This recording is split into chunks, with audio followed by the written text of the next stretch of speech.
टाकीला टाईल्स लावलेल्या वर्षभरात आम्ही एकदा किंवा दोनदा टाक्या साफ करतो.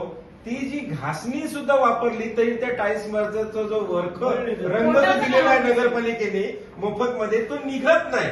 आता त्याच्यासाठी यंत्रणा काय लावायची? प्रेशरने पाणी मारलं, ते घासणी असते भांडी घासायची त्याच्याने घासलं तरी ते टाईल्स स्वच्छ होत नाही. म्हणजे आम्ही टाईल्स लावून सुद्धा जर त्या आतमध्ये एवढा जर रंग पक्का होत असेल तर नगरपालिकेने रंगाची फॅक्टरी टाकायला हरकत नाही, रंगच जाणार नाही.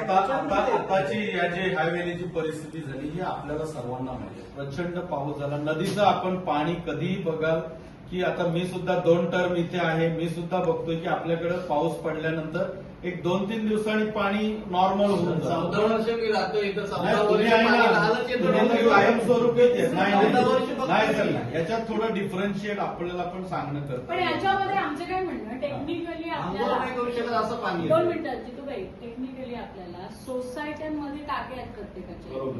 त्या पातळीवरती शुद्धीकरणासाठी काय करता येईल? म्हणजे क्लोरीन टाकणं किंवा नगर परिषद ते त्यामध्ये काय मॅडम आम्ही ते उपाययोजना त्याच्यात बघतो.